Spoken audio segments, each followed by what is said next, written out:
Good afternoon, everybody, and thank you for joining this afternoon's Daily Maverick webinar.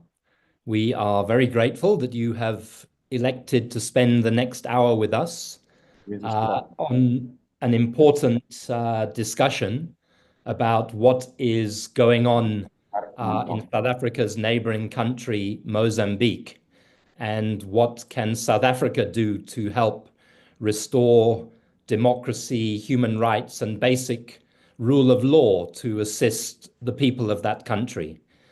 We're going to have a very rich discussion, in no small part because we have two excellent panelists, and I will quickly introduce them. First of all, on my right is Professor Adriano Nvunga. Adriano, good afternoon. Good afternoon. Nice to see you. Adriano is coming to us from Pemba in Cabo Delgado in northern Mozambique. And Adriano is the director of the Center for Democracy and Human Rights in Mozambique. He's also the chairperson of the Southern African Human Rights Defenders Network. And he is a person who is a brave and principled human rights activist who has dedicated his life to dignity, freedom, and human rights of the people of Mozambique. So, Adriano, we're very privileged that you have made time today. And then our second panelist coming to us from Johannesburg, around the corner from me is Advocate Nicole Fritz.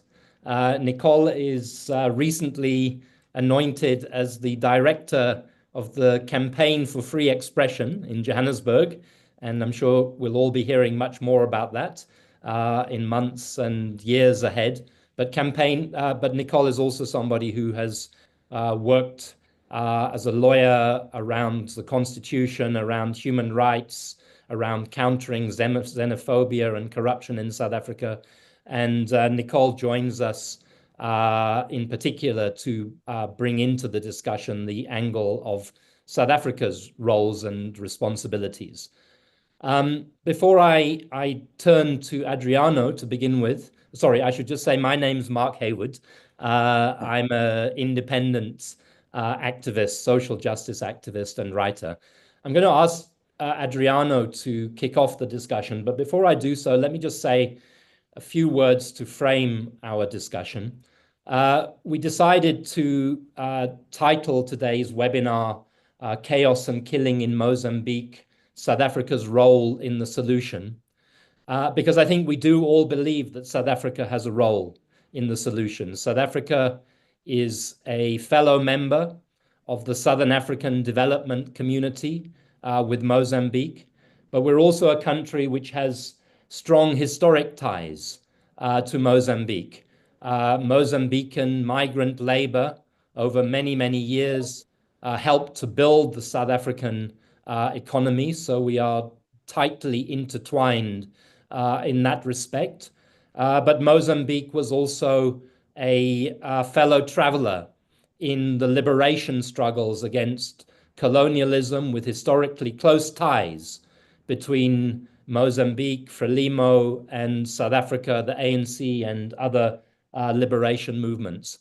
But Mozambique, like us, is a country which, despite the fact that it has been independent since 1975, has had its dream deferred, its dream of freedom deferred. And it's a country which now is today mired in corruption, in very, very high levels of unemployment, in increasing inequality, which in a tragic way creates a kind of third level of intertwining between our countries, which is the many Mozambicans who travel to South Africa in order to try to survive economically. And most recently, we saw the horror that can befall people with the fact that many of the people who died at the bottom of the mine in Stilfontein were Mozambicans. In fact, the majority of them were Mozambicans trying to eke out a living. So that's why we wanted to talk about what is happening and how can we all contribute to solutions. So I'm going to start with Professor Nvunga, Adriano.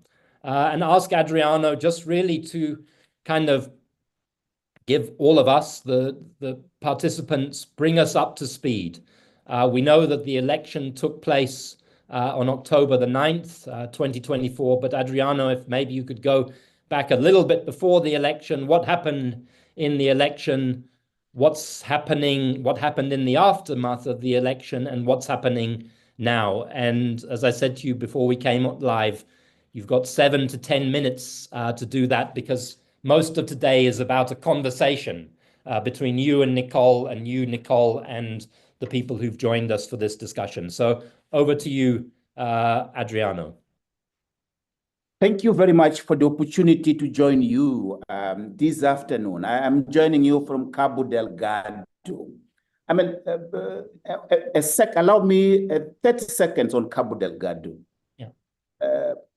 Some people, including Christine Lagarde, when she came to Mozambique to lead that conference on Africa Rising in 2013, she said Mozambique would be the next Qatar of Africa. And she was expecting Mozambique to be a lower middle income country in the next 10 years. And Cabo Delgado was seen, projected as the game changer for Mozambique. But today, I'm here in Cabo Delgado, nothing. It's the level of hopelessness here in Cabo Delgado because of failed governance. So it is failed governance which risks Mozambique to become a failed state. Mozambique is at the brink of a failed state. But today the conversation is about elections, political and human rights crisis in Mozambique. But keep this concept of failed governance and that Mozambique is at the brink of a failure, becoming the first failed state in our region, which would risk really the entire region in terms of security, human security, in terms of all sorts of networks of organized crime to pass through here. Elections in Mozambique. You know, you look at the literature says the more you have elections after the democracy founding elections, the more that nation becomes consolidated as a democracy.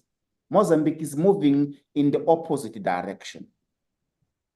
So Mozambique's election since 1999 have been a factor of political instability and killings.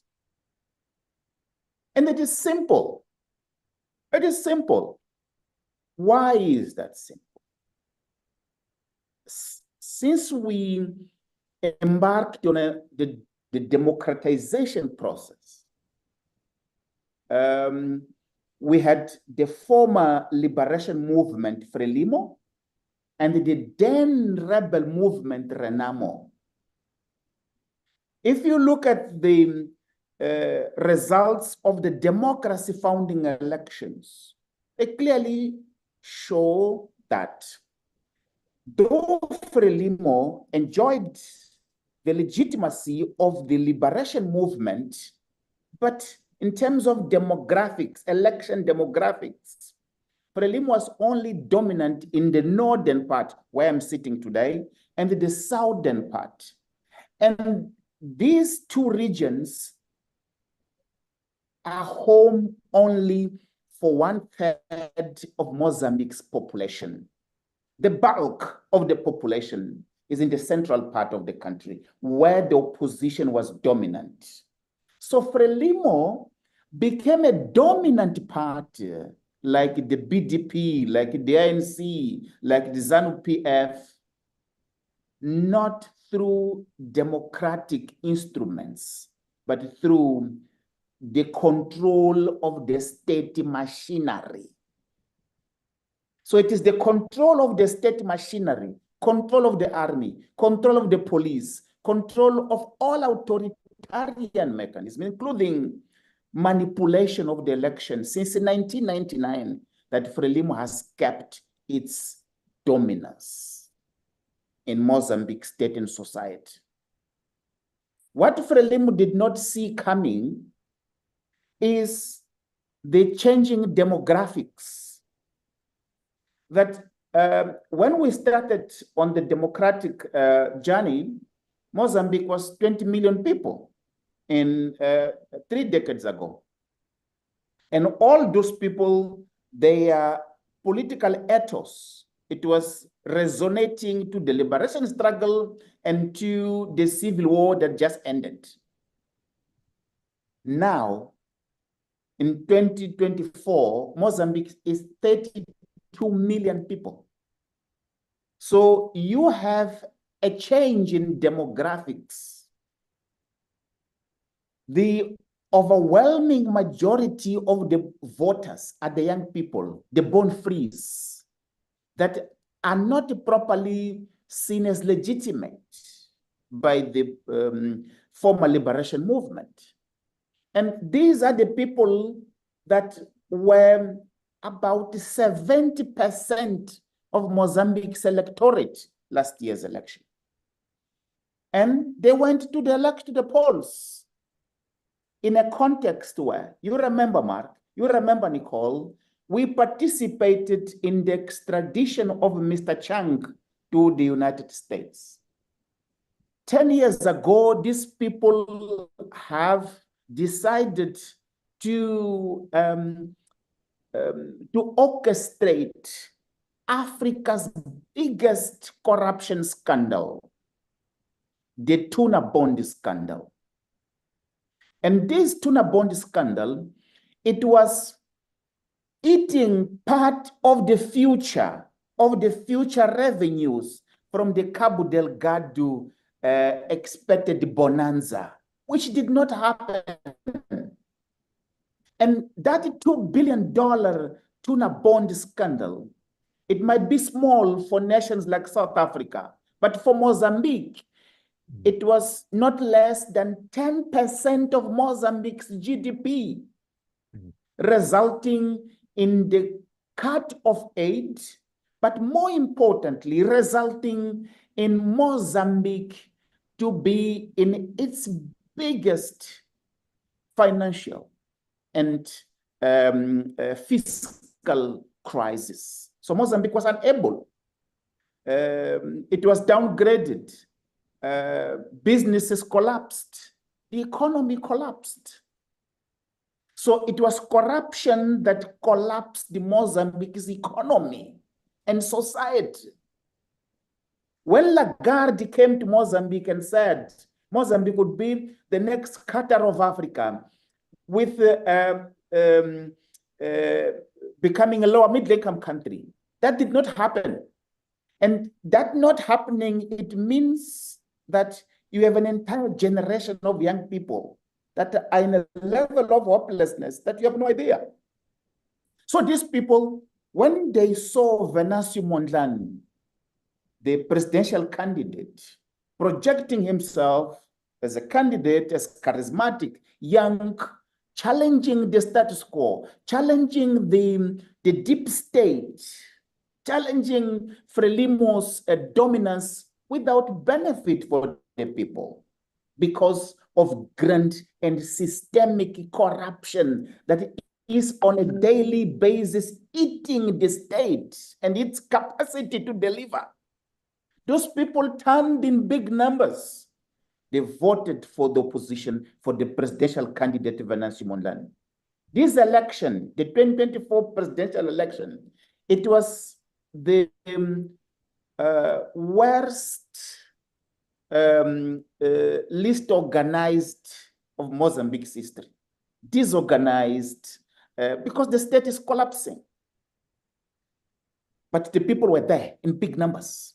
So they voted. But Frelimo always resorted on stealing the election, rigging the election, and then killing Yes, I'm saying it, killings. Killings of human rights defenders, killing of activists, killing of those who come to observe the election. Mozambique is that nation where election observers are being killed to stop them from pushing for electoral justice. But this time, people said enough is enough. One fundamental difference, because I said it is not the first time that Mozambique's election result in post-election violence. But this time, the fundamental difference is, whereas in the past, the violence was organized by the then former rebel movement, Renamo, which after each election was orchestrating violence.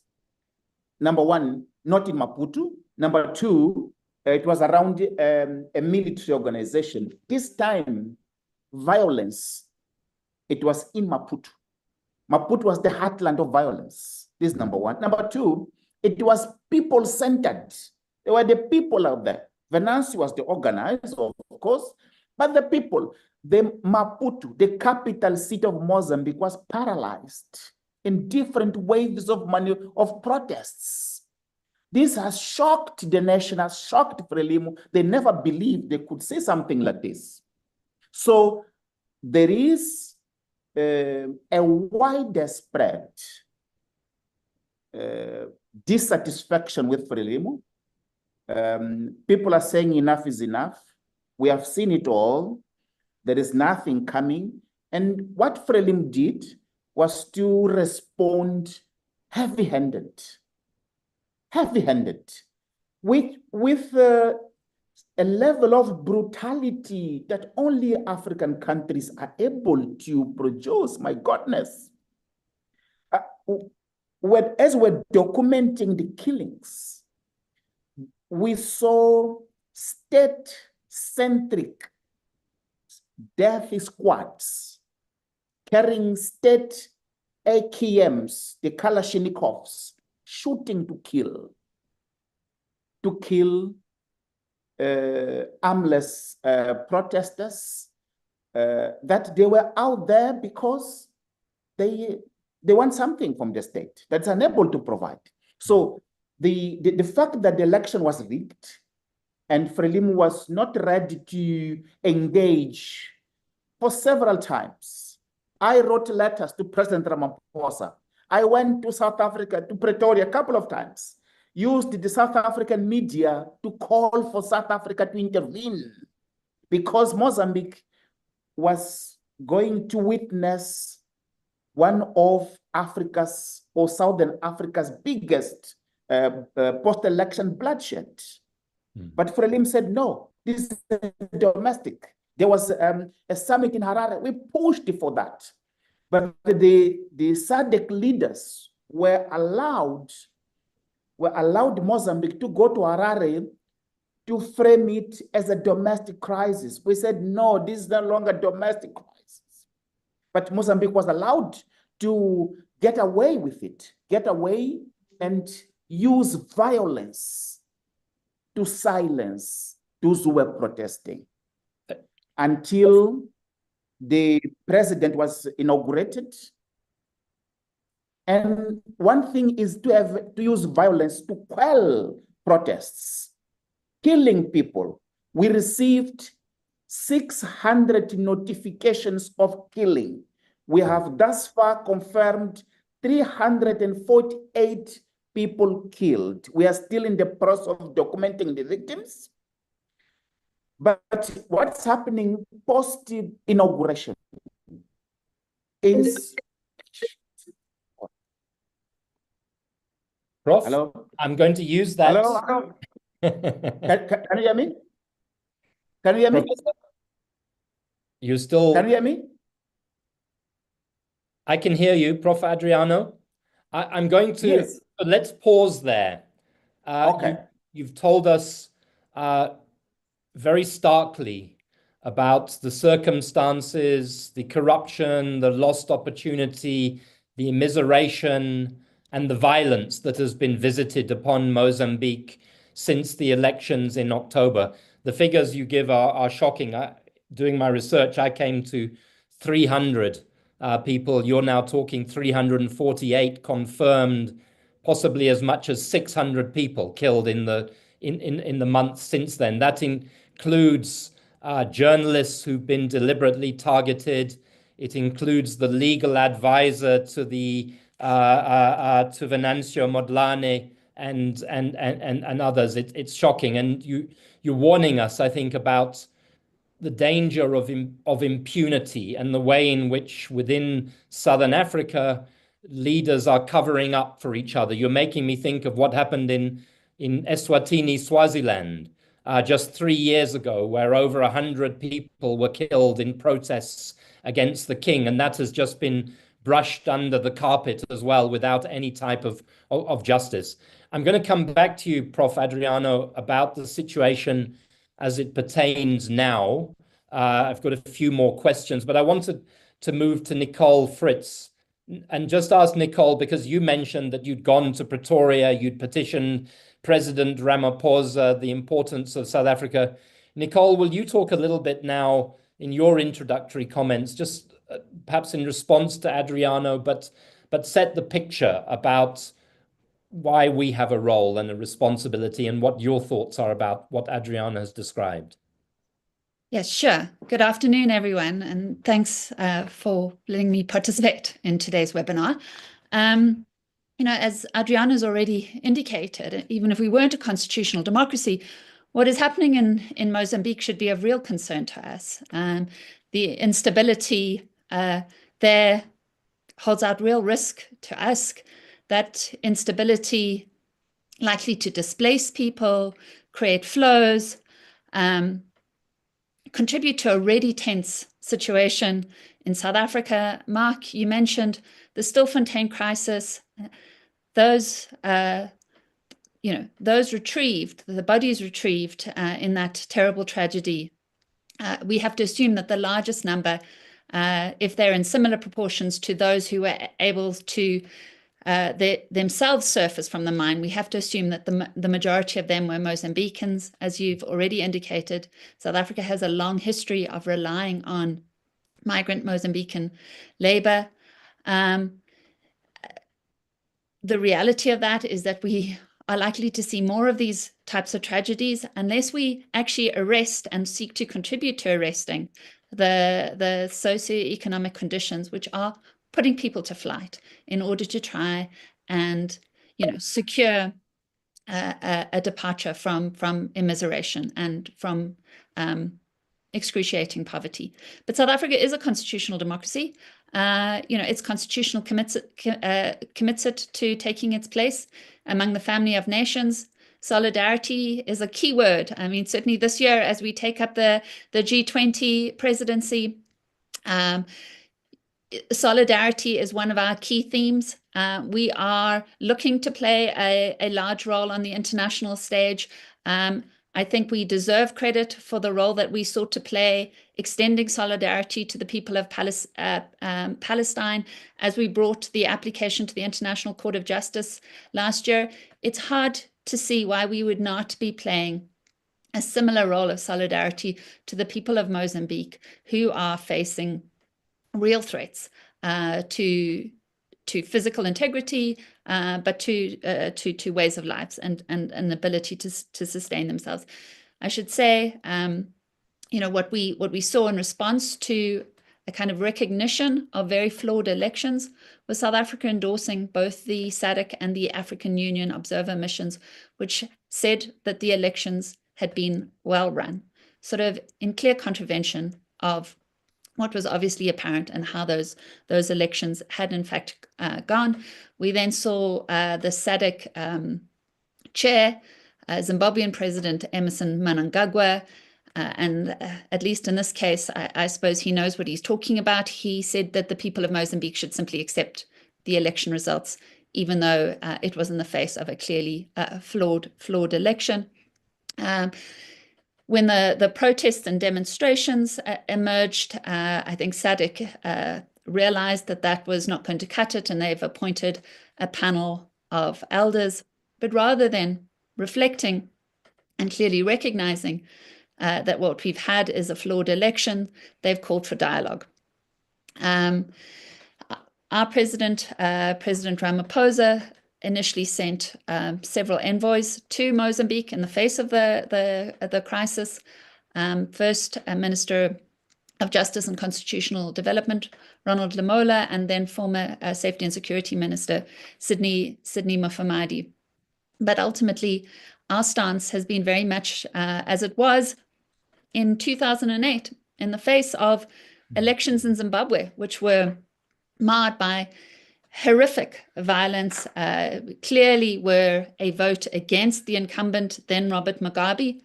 We called for dialogue rather than recognizing what was an obvious result. And then we've had President Ramaphosa be one of only 2 heads of state who actually attended the inauguration of Daniel Chapo. And the question must be why we sought to give legitimacy to these elections. And then one last thing that I would say vis-a-vis South Africa's role, Adriano has already mentioned it, but obviously the horrific tuna bond or hidden debt scandal, which saw $2 billion US dollars essentially being stolen. The former Mozambique finance minister being key to obtaining the loans and ensuring that the Mozambique people of Mozambique would essentially stand security, guarantee of those loans. Him being arrested in South Africa in 2018, the United States putting in a request for his extradition so that he could stand trial in the United States for having defrauded US investors. Thereafter, Mozambique put in a competing request. South Africa initially chose to agree to Mozambique's request. And it was only in the face of the role played by civil society and people like Adriano, particularly, who made the case that a return to Mozambique for Manuel Chang would result in certain impunity, and that if he was to face any justice, he should be transferred to the United States.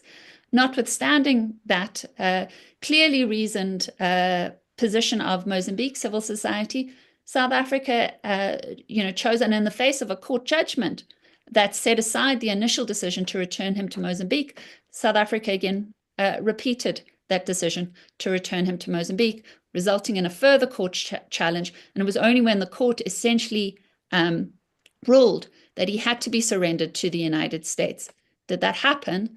And in the last month, we have seen Manuel Chang sentenced to essentially 8.5 years in a US prison for his role in the hidden debt scandal.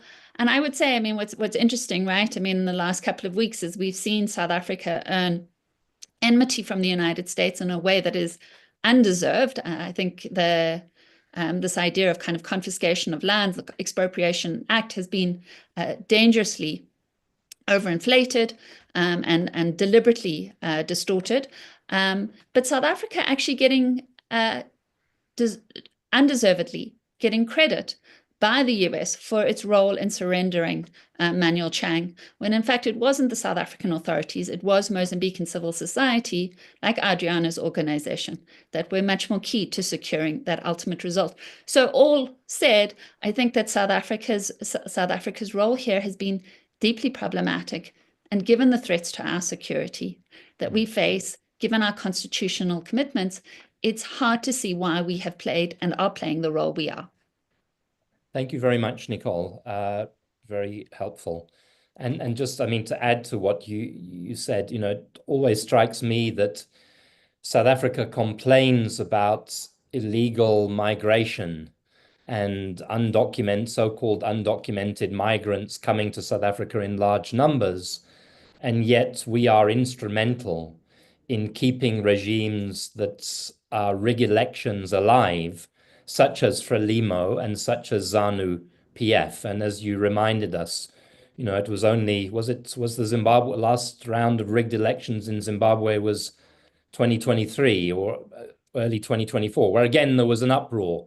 And I think what these regimes depend upon is weather the storm for a few weeks, and people's attention will go elsewhere, and the undemocratic result will consolidate itself.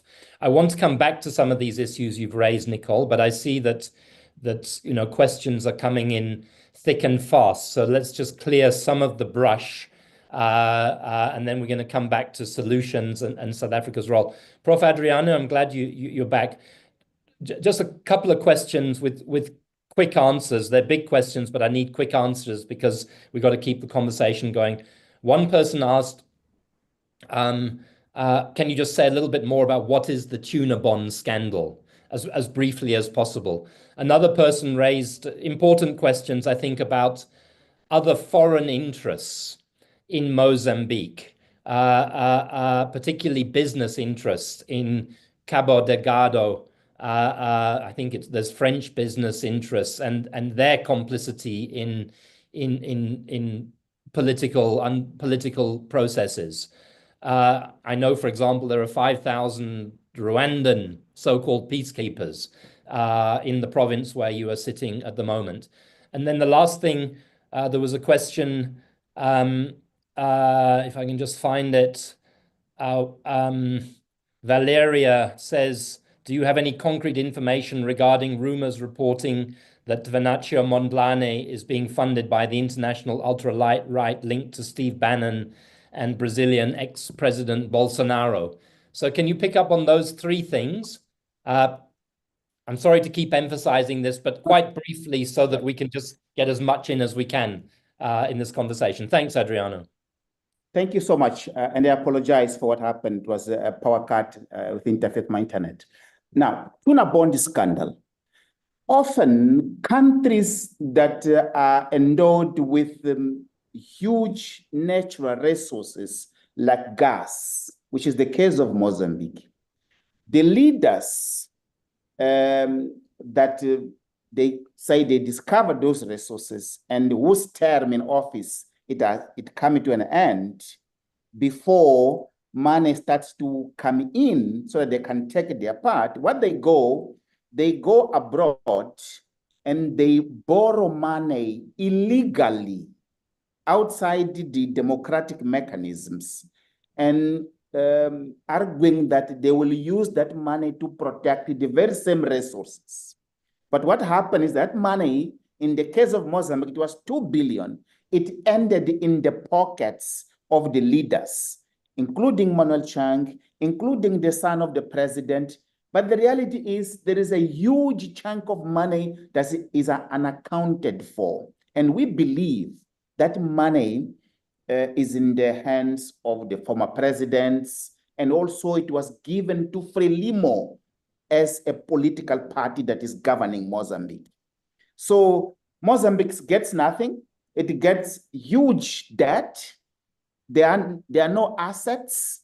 And because of the collapse in relation to the security precisely here in Mozambique, in Cabo Delgado in particular, there is no production, so there is no money to pay back to the lenders. And because they want their money, then the country, it sinks in debt. This is called resource scarce.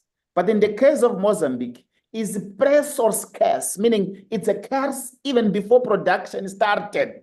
So it's in a much deep crisis. And in the end, Mozambique might not benefit of this gas.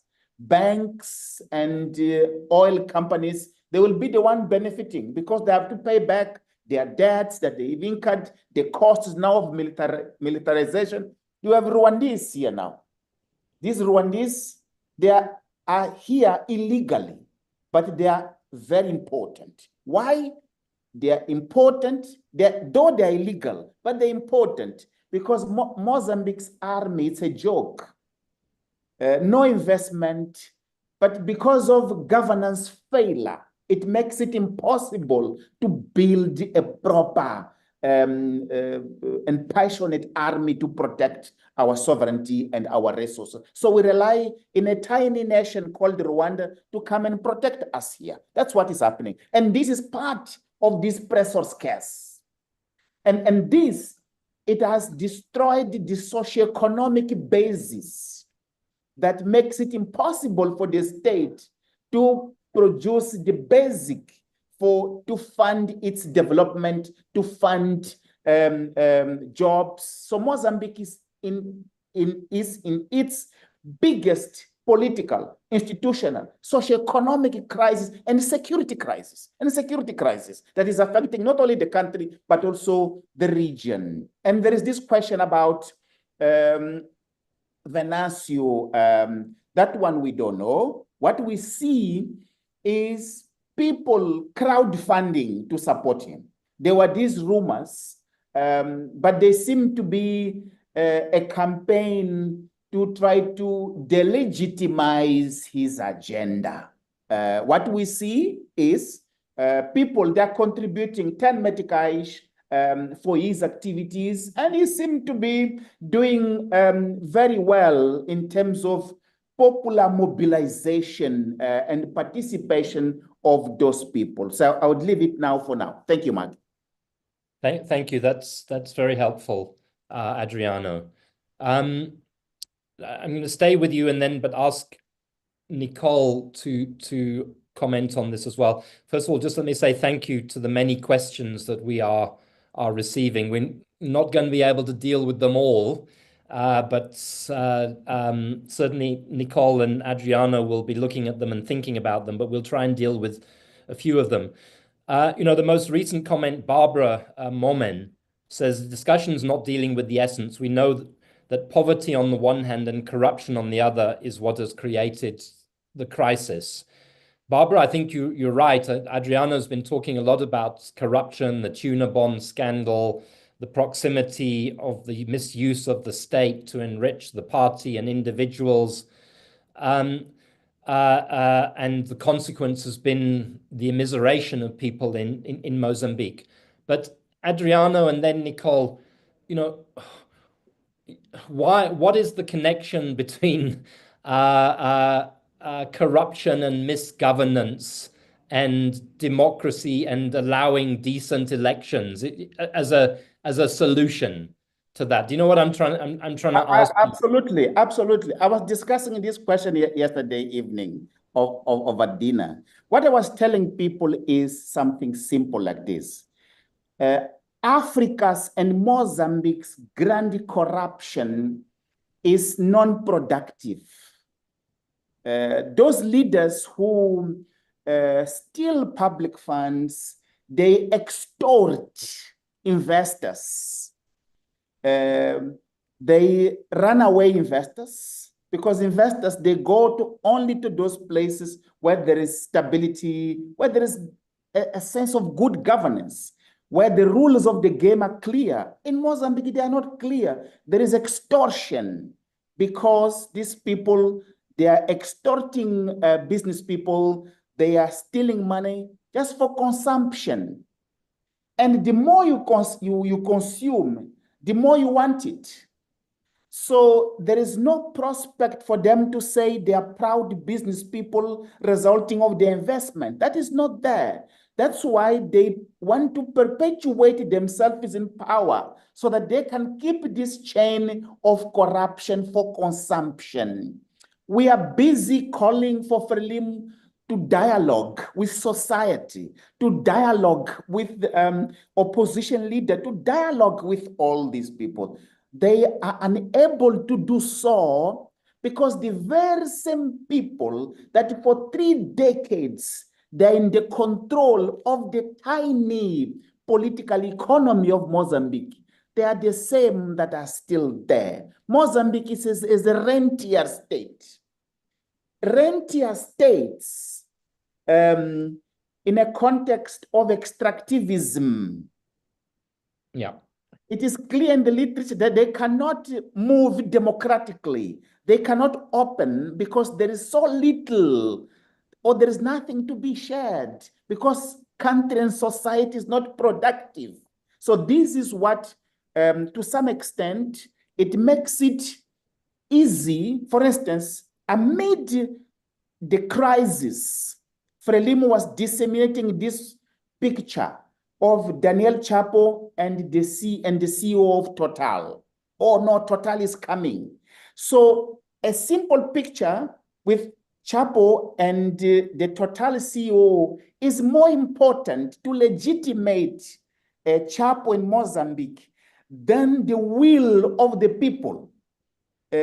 So this tells you that these big oil and gas interests, their voices, they are way much more powerful in retaining oligarchs in power, oligarchs that are there for non-productive corruption. Thanks, Adriano. So you've raised the word oligarchs for the first time, and we begin to see certain threads that are becoming very apparent across the world and that reach down to the southern end of the African continent. I know Nicole, I could see Nicole was wanting to speak, so I'm going to ask Nicole to comment on this now. And I also want you, Nicole, just to talk a little bit about the role of civil society, both in South Africa and in Mozambique. Because I saw, for example, that Doug Tilton asked the question, could the churches, for example, play a role in mediating, play a constructive role to advance justice for the people of Mozambique? But say what you want to say, Nicole. I'm just giving you a couple of nudges, that's all. No, thank you for that. I mean, I think what Adriana said is exactly true.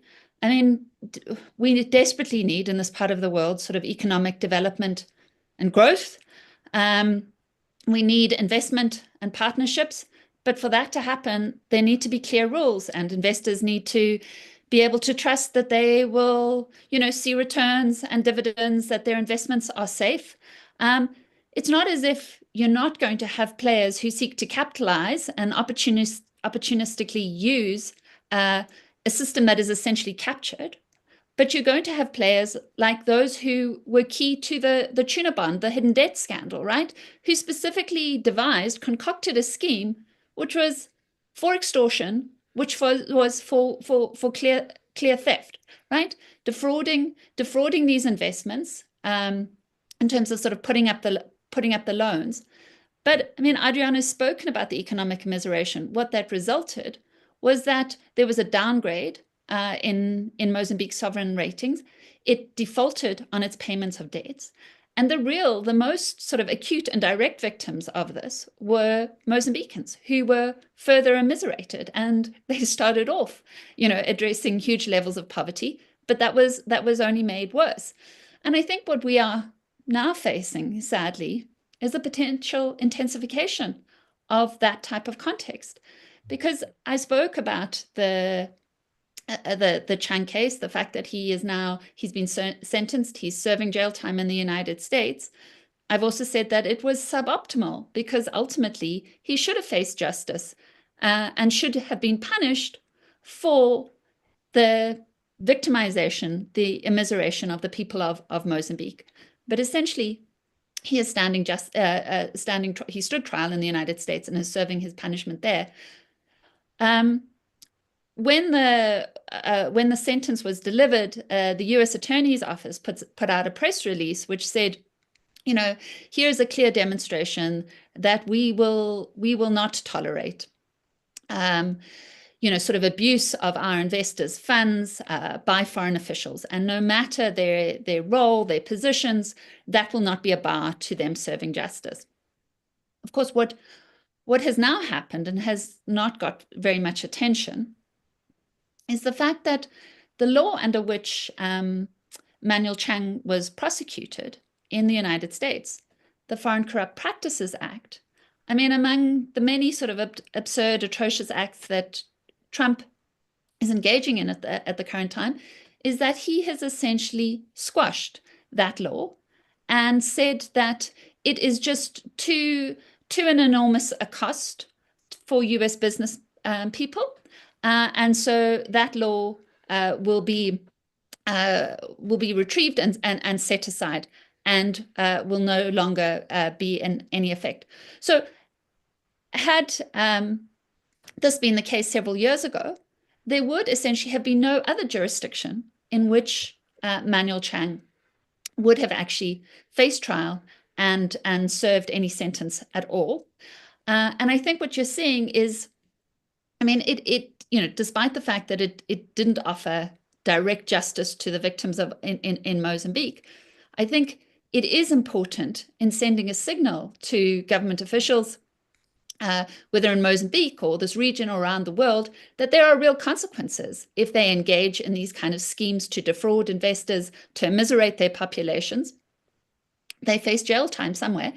That threat has now been removed. It creates all sorts of further incentives for officials to engage in this type of extractive enterprise, because even this small disincentive no longer exists. I think it also points very importantly to why we in Southern Africa need to do, we talk about sort of reining in, addressing our dependency. We have to do a much better job about rebuilding our regional and continental architecture that looks to ensure accountability and good governance. So initiatives like restoring the SADC tribunal are absolutely key if officials in our part of the world are to face any deterrence, any disincentive to engaging in this type of extractive criminal enterprise. Thanks, Nicole. And just for those who don't know, the SADC tribunal was essentially a regional human rights court. Am I right in describing it that way, where if people had failed to get proper redress at a national level through the courts and so on, they could go to a regional body, the SADC tribunal. But the SADC tribunal was disbanded at the instigation of Robert Mugabe, with the compliance of Jacob Zuma whilst he was still president, but there has been no movement really to reestablish. So unlike many other regions of the world, there is no kind of supranational human rights body that can protect citizens at moments of crisis, such as we have seen in Mozambique. So thanks, Nicole. And that's why, again, we need to put citizen pressure to demand that such a body be reestablished. Unfortunately, time always goes very much against us. So I'm going to move us on to, I want to talk about solutions in particular, to hear from you, Nicole, and Adriano.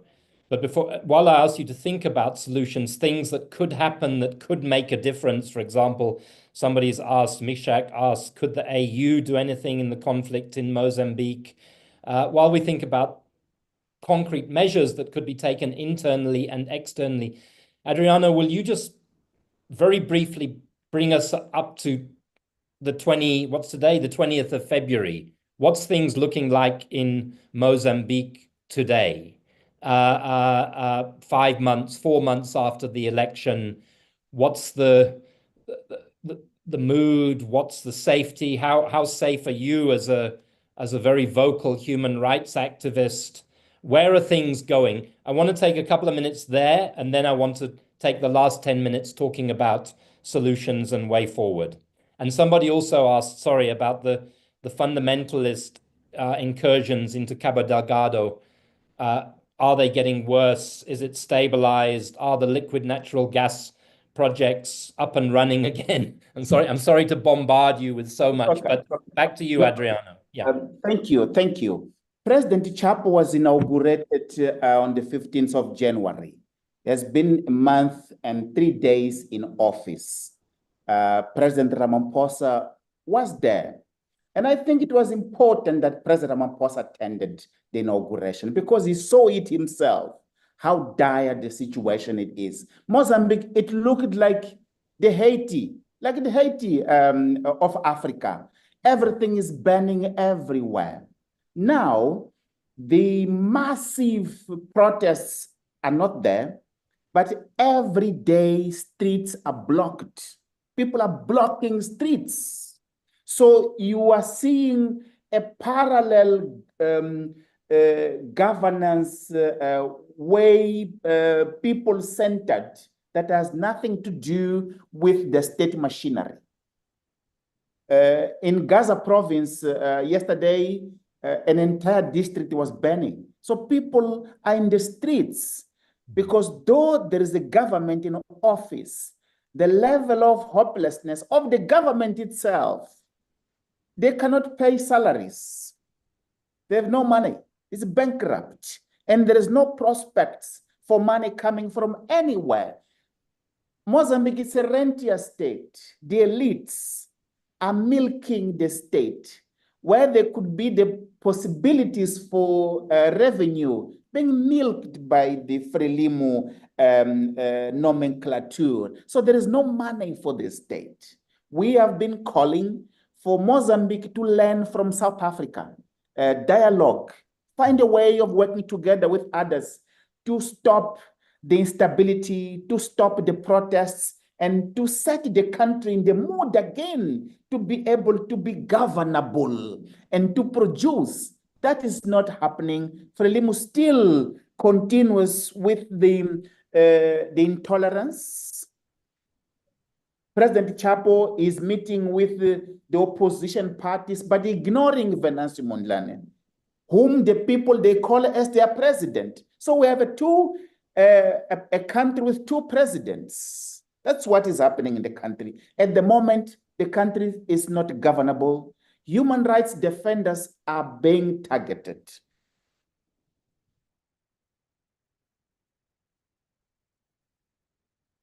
I think Adriano may have just frozen on that point about human rights defenders being targeted. So let's go. Adriano's back.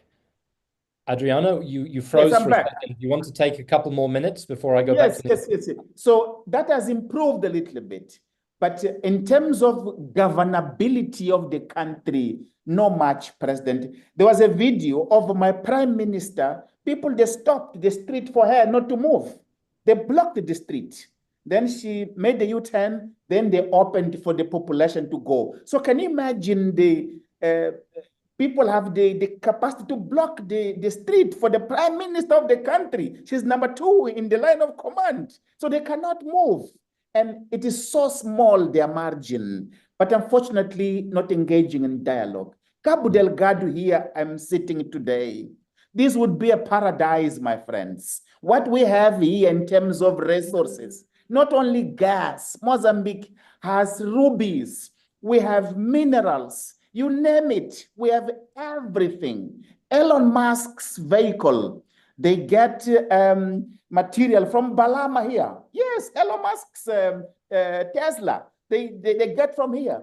But the state is getting nothing. Few families from the liberation struggle from this province, they control everything. The state gets nothing. So the prospect for stability for Cabo Delgado, which is a sine qua non condition for the resumption and the uplifting of the force majeure, that is not yet there. And if that happens, it's going to be a highly militarized gas development. Highly militarized gas developments, they are not developmental. They are only for the investors just to recoup their money, but there is nothing for the local population, which will further fuel insurgency and instability in the region. As I've said, this is a pre-source case. What will make this worse is what President Trump has done. He has removed the FCPA.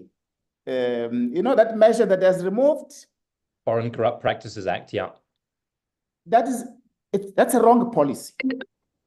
That's a wrong policy. That's a wrong policy, which will fuel corruption and will make businesses in Mozambique really more and more difficult. And for the mid investors, those who bring clean money, they will not be able to do businesses because the big players will easily move and change the rules of the game. So Mozambique risks to be the DRC of this part of our region.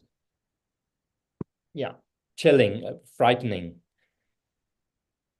Adriano, I'm going to go to Nicole quickly, and then I'll ask you to make some final comments. I want you to just be thinking to address us what we in South Africa and other parts of the world can do from your perspective as a Mozambique human rights activist.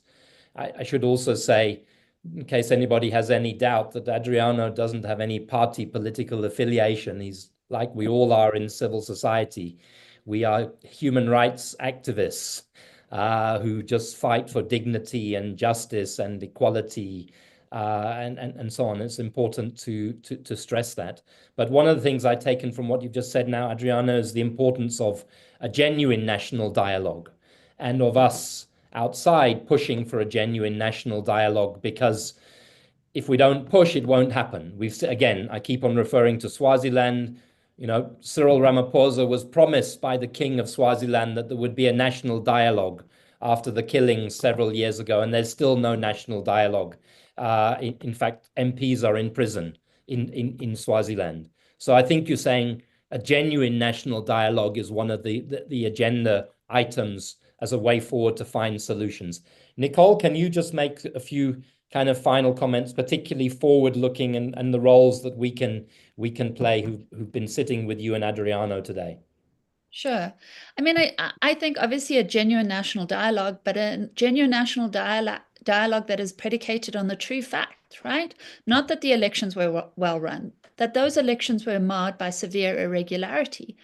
And South Africa always sort of, in response to the criticism that it is holding up complicit in the legitimacy of, frankly, unlawful regimes around, particularly in our region, says, well, what is being asked of us? Is it being suggested that we sort of engage in military incursion? Of course not. I mean, but at the very least, there has to be a recognition of the true facts, which is that there has been a sham elections. The results are not in compliance with the will of the people. And that, I think, helps frame a subsequent process. Not that the elections were well run, not that they have produced a legitimate outcome. And you start from there. I think South Africa also, I mean, when you have the killings of somebody like Arlindo Chizale, who I think was a colleague of Adriano's, recently killed by, I believe, security forces. And I extend my sympathies to you, Adriano, because I understand that you knew him.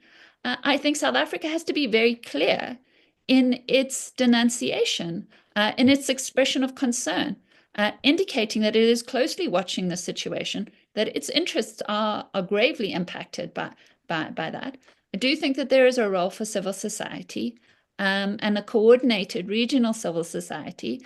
I mean, I speak with some sadness because I have been in civil society for a long time. I know the role that civil society around the region played, trying to prevent the disbandment of the SADC tribunal, and the extended efforts that went into trying to ensure that that didn't happen. But for instance, in South Africa, we now have a clear, we have a judgment, and we've had it for some time, that says that former President Zuma acted unlawfully in his actions, allowing for the disbandment of the SADC tribunal. That seems to me to impose a clear duty on the South African government to do what it needs to do to restore the regional architecture, which again, at the very least, proffers some hope that there might be accountability and creates incentive to ensure good governance. Thanks, Nicole. And yeah, there's a whole big discussion about how civil society could help. And again, I'm getting comments from Ishmael Makabela.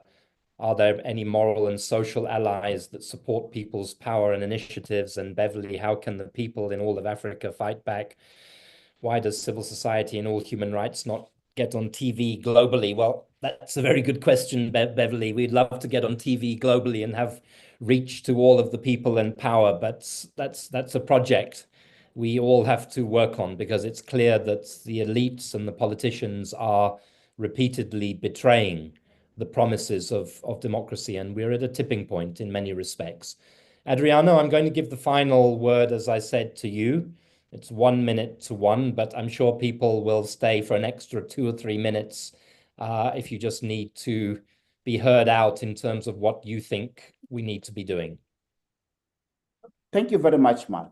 Mozambique's political and human rights crisis, it's not a domestic, it's a regional crisis. Yeah.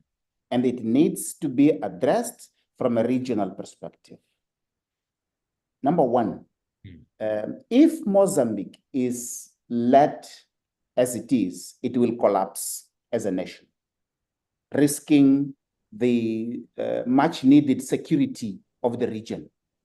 It will allow all sorts of webs of organized crime to transit from Mozambique. Is this the SADC we want? No. Look at the Maputo corridor, look at the Beira corridor, look at the Nacala corridor, which is affecting South Africa's economy on a daily basis.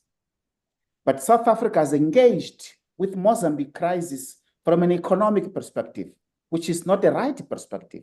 The economy has to be a dividend of peace and stability and respect of rule of law and protection of human rights. So though they have all these engagements from an economic perspective, not much was achieved because it was from a wrong perspective. So there is a need for SADC to send to Mozambique a fact-finding mission to see for itself and to document. Sending the elders of the region, that is not enough. You have to send a fact-finding mission, which will inform the organ of defense and security of SADC, which will then liaise with the African Union and take it further. That's how we have to approach this region and use that for an inclusive dialogue. We have also to push for memories and for transitional justice for the victims. We cannot move from one crisis to the crisis with this level of people that have been killed as if nothing happened. Enough is enough. More than 400 people have been killed. There is a need for transitional justice, for a truth and accountability commission to properly investigate and allow different voices to come and speak and do justice to what happened, and use that also for healing. And hopefully that can be an entry point for a substantive dialogue, without which Mozambique will not move further in terms of a stable and governable nation. Thank you. Thank you so much, Prof. Adriano, and thank you so much, Advocate Nicole Fritz. Adriano, thanks particularly for those really succinct points at the end on what needs to be done to fix it. I hope that we will repackage this webinar and send it to Ronald Lamola and Cyril Ramaphosa and the DG of DIRCO, Zane Dangor, and offer all of our support in making that type of process happen, because there's no reason for our region being in this dire state. We are resource rich, we are natural beauty rich, we are people rich, we have huge potential at this end of the world to run functional societies while the developed countries are falling apart. And now is the time that we ought to be seizing upon those opportunities and getting it right. But we'll only do it if people who've been on this webinar today remain engaged with these issues, become activists, become parts of civil society, find ways to show concern about what is happening to a whole country and what we need to do to avert state failure, as Adriano so bluntly put it, and the consequences which come with state failure, which can't be kept in one country, not as if state failure in one country is a thing to visit upon any population. So thank you very much, everybody, for being with us for this hour and a couple of minutes today. We've appreciated your participation, all of your questions. Really appreciate our two panelists, as well as the Daily Maverick, Nicole Williamson, for putting this together and promoting it and advertising it. I believe that there will be a recording of this webinar available and published in the Daily Maverick in the next couple of days, together with a report of what Nicole and Adriano have distilled for us in this presentation. I hope I haven't forgotten anything or anybody, but thank you to you all, and that's the end of the webinar. Thanks, Adriano and Nicole. Thank you.